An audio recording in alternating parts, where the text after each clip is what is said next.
స్థానిక ఎమ్మెల్సీ ఎన్నికలు జరగక ముందే టీఆర్ఎస్ హవా వీస్తోంది. మిగతా అభ్యర్థులు నామినేషన్లు ఉపసంహరించుకోవడంతో టీఆర్ఎస్ చేతికి 3 ఎమ్మెల్సీ స్థానాలు దక్కాయి.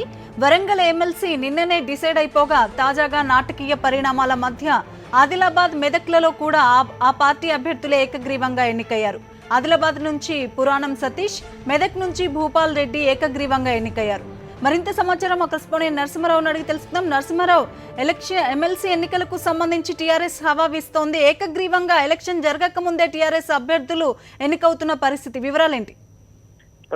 నిజానికి ఏకగ్రీవ ఎన్నికలకు సంబంధించి గత 2-3 రోజులుగా టీఆర్ఎస్ నేతలు చెప్తూనే ఉన్నారు. ఖచ్చితంగా 5 జిల్లాల్లో ఖచ్చితంగా తాము ఏకగ్రీవంగానే గెలుస్తామన్న ప్రకటన నేపథ్యంలో నిన్న వరంగల్ సంబంధించి కొండా మురళి ఏకగ్రీవంగా ఎన్నికయ్యారు. అయితే అధికారికంగా రేపు మధ్యాహ్నం 3 గంటలకు ప్రకటిస్తారు. ఎందుకంటే నామినేషన్ల ఉపసంహరణ గడువు రేపు మధ్యాహ్నం 3 గంటలకు ముగుస్తుంది కనుక అధికారికంగా ఈ ఏకగ్రీవాలకు సంబంధించి రేపు మధ్యాహ్నం 3 గంటలకు అధికారికంగా అధికారులు ప్రకటించే అవకాశం ఉంది. మెదక్, ఆదిలాబాద్ కు సంబంధించి ఏకగ్రీవ ఎన్నికకు సంబంధించి టీడీపీ, కాంగ్రెస్ అభ్యర్థులు నామినేషన్ విత్డ్రా చేసుకున్నారు. ముఖ్యంగా మెదక్ జిల్లాకు సంబంధించి వస్తే ఆసక్తికరమైన పరిణామం చోటు చేస్తుందని చెప్పాలి.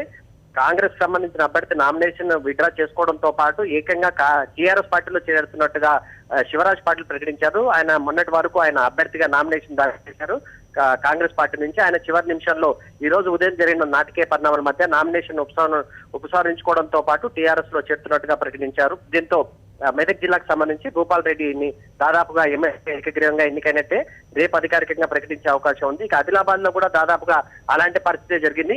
అక్కడ ఆ జిల్లాకు సంబంధించి టీడీపీ అభ్యర్థిగా ఉన్న నారాయణ రెడ్డి తన నామినేషన్ ఉపసంహరించుకోవడంతో పాటు టీఆర్ఎస్ లో చేరుతున్నట్టుగా చెప్పారు. మొత్తానికి నిజామాబాద్ కి సంబంధించి కూడా ఈ రాత్రి వరకు కొంత స్పష్టత వచ్చే అవకాశం ఉంది.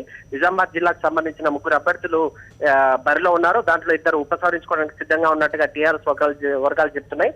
రేపు మధ్యాహ్నం వరకు మరో 2-3 స్థానాలకు సంబంధించి ఏకగ్రీవంగా ఎన్నికలు జరిగే అవకాశం ఉన్నట్టుగా టీఆర్ఎస్ వర్గాలు భావిస్తున్నాయి.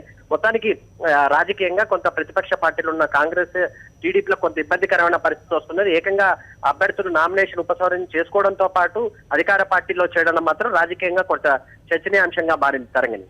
Thank you Narasimha Rao.